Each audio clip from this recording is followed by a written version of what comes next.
Hey now, Brawlers, it's time for another Board Game Brawl review with Nick Minahan, sponsored by BoardGameBliss.com.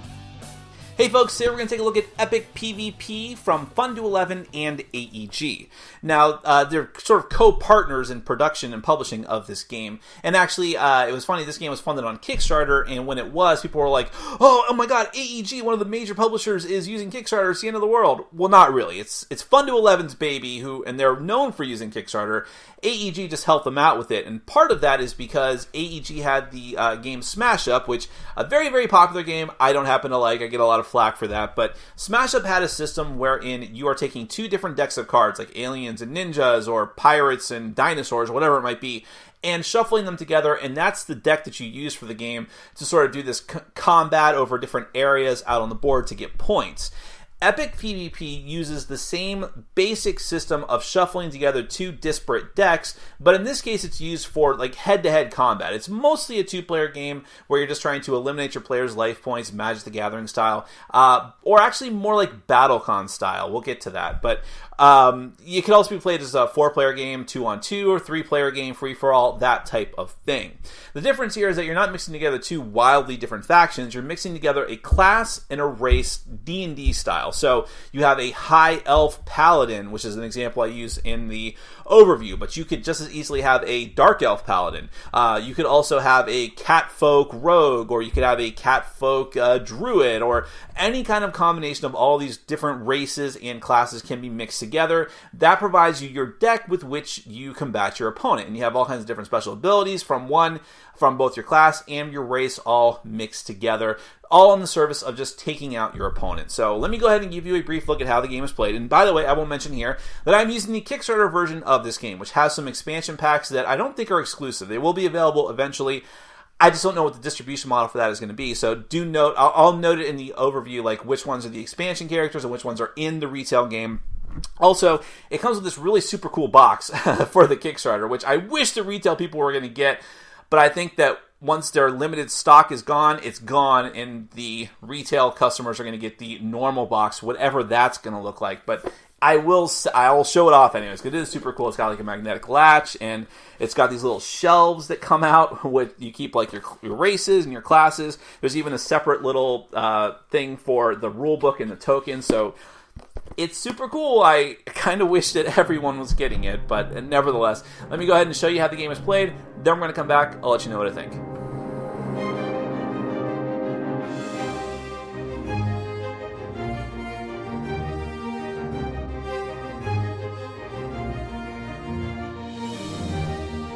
Alright, let me give you a brief look at Epic PvP. This is a competitive game for 2 to 4 players.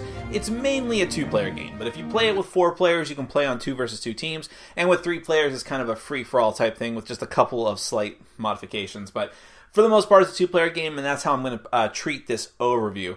Now, the goal of the game is to eliminate your opponent's life points. Now, in sort of an interesting twist, your cards are pretty much used for everything in this game, including keeping track of life. So, at the start of the game, you are actually going to take you're going to shuffle up your deck, which I'll get back to in a second, and put a number of cards off to the side face down without looking at them, equal to whatever your hit points are, which are or life points, however you want to say it, which are the blood drop on your race's character card. So you'll put those off to the side. If you ever lose your last life point, which means losing one of these cards and putting it into your discard pile, then you are eliminated. Your opponent or opponents potentially win the game.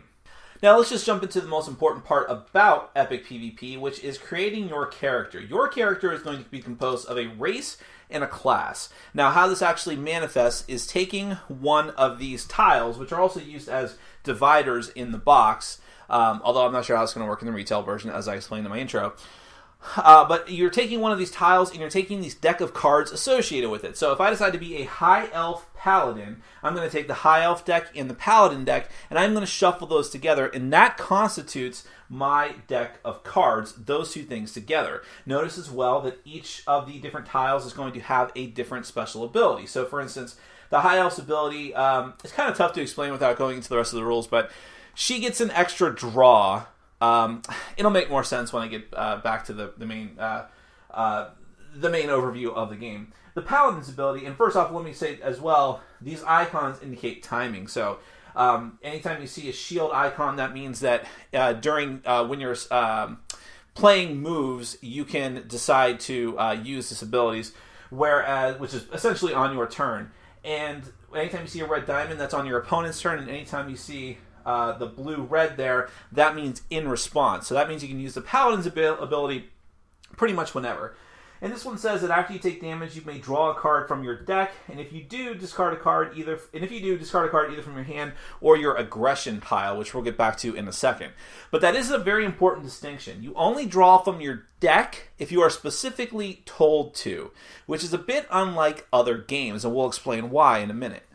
The other important thing on these cards is the initiative. You're actually going to add these two numbers together to indicate your initiative. Whoever has the higher initiative is taking the first turn of the game. If it's a tie, it's whoever has the highest life points. If it's still a tie, you take the top card off of your deck and see which one has the higher printed cost. Now, my opponent in this fake match is actually going to be a Goblin Rogue. I know it's all upside down, but the Goblin's ability is all about potentially drawing more cards, and as the Rogue's ability is actually about stealing. If you take damage, or if you deal damage, you get to steal cards from your opponent's hand and give them one of yours, which is one of the ways the game can be broken, by being able to actually use another opponent's cards, even if they're of a completely different race or class. Notice that every player is going to start off with 5 cards that they'll draw from the top of their deck. Now, I'm not going to go over all the powers and abilities of the other races and classes, but we'll at least show them to you. Now, here's the ones that come in the base retail version of the game, I believe. For other races, you have the Dwarf and the Human, so you only have 4 basic races in the retail game. And the other 2 classes are the Druid and the Ranger. However, there are expansion packs which come in the Kickstarter version. I'm not sure how those are going to be dispensed later, I apologize, but those are going to give you access to the Dark Elf, the Halfling, the Catfolk, and the Orc. And for classes, you have the Barbarian, the Monk, the Cleric, the Dark Knight, and a Samurai, which is like an extra special class. I don't know if all copies of the game are going to have this or not. Consult your local congressman. And before we get into the nitty-gritty of the cards, the game also comes with a bunch of different tokens. Now, most of these tokens are very conditional, so some things are going to give you conditional modifiers to your attack, your defense, or and then there's a bunch of tokens specific to certain races and classes that will tell you, hey, when this happens, take such and such token, here's what it does. But otherwise, they just sit outside of the game, and if you're not using that race and class, you don't do anything with them. They stay in the box. You also have these randomizer race and class tokens. At least, you just kind of if you want to randomize your race and class, you can mix them up like that. Now, let's talk about the different cards that are in the game, just based off of the 2 decks that we have available here, the High Elf Paladin and the Goblin Rogue. And remember that you can do any kind of crazy combination you want. I could have done Goblin Paladin, and different combinations work very well together. It's just entirely dependent on what you want to try out and what works best for your play style. But every deck is going to have basic strikes. Basic strikes are very simple. There's no special abilities to them. They come in different denominations, like different defense and attack power, and it changes from race to race and class to class. Classes also have basic strikes in them, but this is an example of the High Elf deck. And here's the important things to note here. First off is the cost of the card. This is the amount of aggression that you have to have available and spend in your turn in order to cast it. We're going to get back to aggression in a minute. At the top of the card here, you have defense. On the bottom, you have attack. Depending on which way this is pointing towards your opponent is going to mean you're in different phases of the game. We'll get back to all of that. Then you have different types of cards that have special abilities indicated by printed text. Otherwise, they still have all the other features like the cost and aggression, the defense, and the attack. So, for instance, and this one also has a timing issue as well. So this one can only be used on your opponent's turn. So, for instance, the Whirling Blade here says that after blocking, if this was blocked by a move with a printed cost of 3 or more, you can put it back into your hand instead of discarding it. Deft Riposte says that after blocking, any move that blocked this attack loses any text it has during your next turn. So it loses a special ability if it has any at all. This card doesn't have a printed test, but notice it has 2 attack values. That means that it counts as 2 attacks, but it can also block as well. Now, there are cards that do not cost you anything to use other than using them and discarding them. So for instance, Eagle Leap here says that after playing your moves, you can block all attacks that come from a move with a printed cost of 4 or less, then gain an aggression. And 1,000 Cuts, before playing moves, you put this in play as a permanent, and after playing moves from then on, you may play one more with a printed cost of 1 or 2 for free. Now, all of this is in contrast to the Goblin. So the Goblin also has basic strikes as well. Notice that they are, at least one of them, is a different value than the ones that the High Elf has. You have abilities like Throwing Dagger. When you're assigning blocks, your enemy cannot assign moves with a printed cost of 4 or higher to block this attack. Go for the Knees. After blocking, if this attack was blocked, you put it in play as permanent. After playing moves, once per turn, you may discard a card from your deck to give one of your moves a +1 defense counter. So that's an example of a card that gives defense counter. Gleeful Slash. During the end phase, if your enemy took damage from at least one attack, you may gain 1 aggression. I swear we'll get to that. And then Skitter Away is one of just the normal play cards. After playing moves, if you only played one move this turn, you block all enemy attacks. And Shadow Cloak. Before playing moves, you can put this in play as a permanent. Before playing moves, you may discard 3 cards from your deck to remove the text from any move. And then, of course, there are the classes that you are going to mix together with these cards. So we'll take a look at the Paladin class first, which I remember, like I said, has basic strikes all in different amounts. The Paladin deck has quite a few of them. And then you have Holy Strike, which says after playing moves, you may add a +1 attack or a +1 defense counter to this move. Now notice that there's nothing drastically different about these cards. They function the exact same way as the race cards. You're just putting different combinations of these two types of cards together. Blessed Blade, after playing moves, you may discard this move from play to give one of your other moves a +1 attack, defense, or damage. Then you have Circle Slash, which is after playing moves, block up to 9 attack worth of enemy attacks, since it has 0 defense on its own. And then you have just the standard play cards. You have Battle Prayer. After you block, if one of your blocks is at least 3 higher than the attack is blocking, you gain a life and draw a card. And after playing moves, your enemy chooses they take 1 damage or discard 2 cards from their aggression pile. And then the last one I'm going to show you is the Rogue, who has a Muppet face. Here's his basic strikes. Then you have Hidden Blade, which has 0 defense but 1 attack, but notice that it costs 0 to actually use, which means that you can play it very easily and potentially slip through your opponent's defenses. There's one more thing they have to worry about. Assign blocks for Force Slash. When you assign blocks before your enemy assigns blocks, choose an enemy defense that is able to block this attack. Assign that defense to block this attack. Shadow Stab, 5 cost. After playing moves, you may discard the top card of your deck. This move gains a number of +1 defense counters equal to the total defense of the discarded card. Barbed Blade. After blocking, you add +1 damage counter to one of your moves. Drenched in Poison. If your enemy took damage this turn, your enemy discards a random card from their hand. You may draw a card. So those are the different types of cards you may encounter. Like I said, there's many more decks than that. Let me go ahead and take you through the play sequence of the game now that you have a good idea of what you can expect from the deck. So, like I said before, you're going to figure out who has the higher initiative, and they're going to take the first turn of the game. You're going to start off with 5 cards from your shuffled up deck consisting of the race and the class deck. First thing you do is your aggression phase. This is where you're going to take 2 cards without looking at them off the top of your deck, and you're going to put them in front of your race and class tiles, and put them and kind of stagger them so that you and your opponent can keep track of how much aggression you have. Each of those cards represents your aggression rate. What this is, think of it as mana in a sense. If you want to compare this to Magic the Gathering, which I'm sure some people will.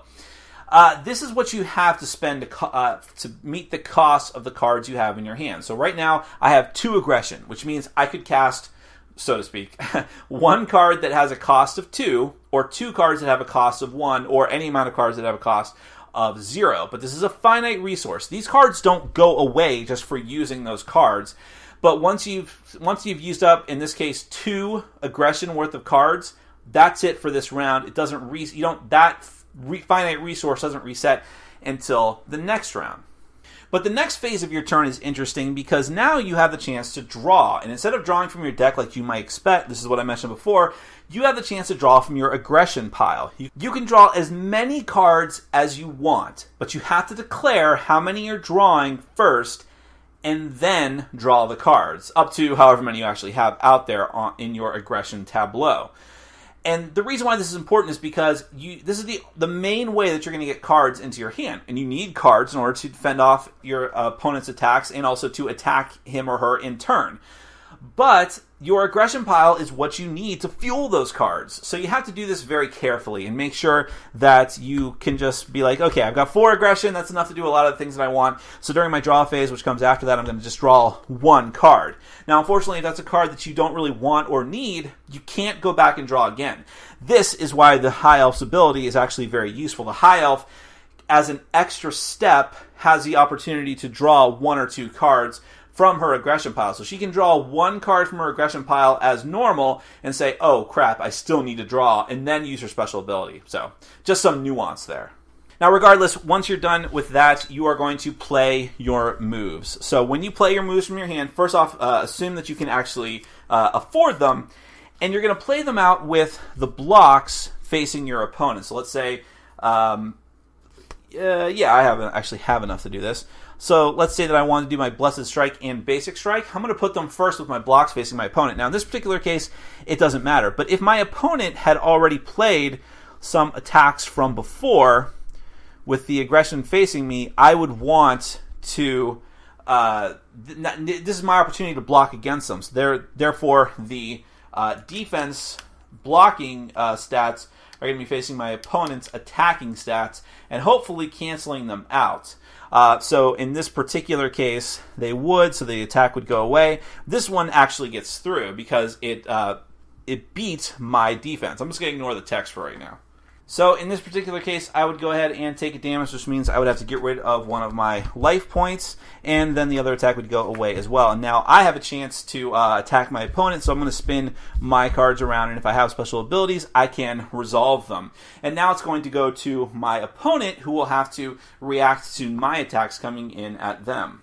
One last note, it is important to note that it doesn't matter how much attack power goes through your defenses.